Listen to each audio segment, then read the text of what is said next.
정부가 전 세계 23개 나라에서 250건이 넘는 확진자가 나온 원숭이 두 창을 2급 법정 감염병 지정을 추진하고 대응에 만전을 기하기로 했습니다. 이런 가운데 지난 2년여 동안 확진자 격리 시설로 이용돼 왔던 생활치료센터가 내일 문을 닫습니다. 임종윤 기자와 자세히 알아봅니다. 우선 원숭이 두 창 법정 감염병 지정 여부 아직 결론이 안 난 거죠? 지금 결론이 조금 전에 났습니다. 오늘 오후 2시부터 이제 정부가 위기 평가 회의를 열어서 계속 회의를 했는데요. 한 30분 전인 조금 전에 원숭이 두 창을 2급 법정 감염병으로 지정하는 방안을 추진한다. 이런 결론을 냈습니다. 또 감염병 위기 경보 수준도 관심 단계로 발령을 해서 앞으로 이제 감염자가 발생한 국가에서 입국하는 사람들에 대해서는 검역과 모니터링을 대폭 강화하겠다. 이런 내용도 함께 내놨습니다. 사실 어제 감염병 위기관리 전문위원회가 열렸었는데 이 자리에서 원숭이 두 창을 조속히 법정 감염병으로 지정을 해서 관리를 좀 강화할 필요가 있다 이런 권고가 나왔는데 오늘 정부가 이를 이제 받아들인 거다 이렇게 이해할 수가 있겠습니다. 그렇군요. 아직은 국내에서 확진자가 나오는 게 아닌데 법정 전염병으로 지정할 필요가 있는 겁니까? 맞는 말씀입니다. 사실은 국민들 입장에서 봤을 때 좀 불안한 생각이 드실 수도 있기 때문인데요. 두 가지 정도 이유로 분석이 좀 됩니다. 일단은 어제 WHO 세계보건기구가 원숭이 두 창의 전 세계 보건 위험 단계를 2단계인 보통으로 격상을 한 게 영향을 미쳤다 이렇게 보이고요.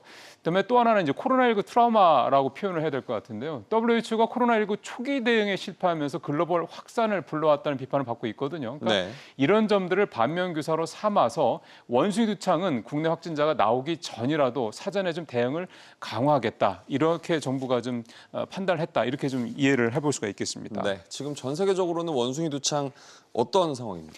지금 통계가 두 가지 정도가 나오는데 일단 WHO 통계로는 지난 26일 기준입니다. 아프리카 외 지역에서 23개국에서 이제 257건의 확진 사례가 보고가 됐고요. 의심 사례도 최대 127건 정도로 집계가 됐습니다. 그다음에 하나 민간 기구인 Our World in Data라는 곳에서 나눈 통계를 보면 이건 28일자 기준인데 감염자가 417명으로 400명을 넘어선 것으로 나오고 있습니다. WHO 통계하고 좀 차이가 좀 나는데요. 어쨌든 지난 6일 영국에서 첫 감염자가 나온 뒤 3주 만에 최대 400명이 넘는 감염자가 발생하는 등 전 세계에서 확산 일로에 있다라는 것만은 분명한 것 같습니다. 앞서 리포트에서 포스트 코로나라는 얘기도 했었는데 맞습니다. 코로나 생활치료센터 이제 운영을 안 하는 거죠? 이제 그만큼 이제 우리 현재 방역 지표들이 좀 많이 좀 안정이 됐다 이렇게 볼 수가 있는 겁니다. 생활치료센터는 지난 2020년 3월에 코로나19 확진자가 가장 먼저 급증했었던 대구에서 처음 문을 연 뒤 이제 내일 문을 닫으니까 이제 2년여 만에 문을 닫는 건데요. 일단 확진자들이 1, 2만 명 수준으로 대거 감소를 했고요. 또 생활치료센터의 병상 가동률이 지금 한 자릿수, 어제 기준으로 3%밖에 안 됩니다. 이렇게 낮아졌기 때문에 내일부터는 모두 문을 닫게 됐다 이렇게 이해를 하시면 되겠습니다.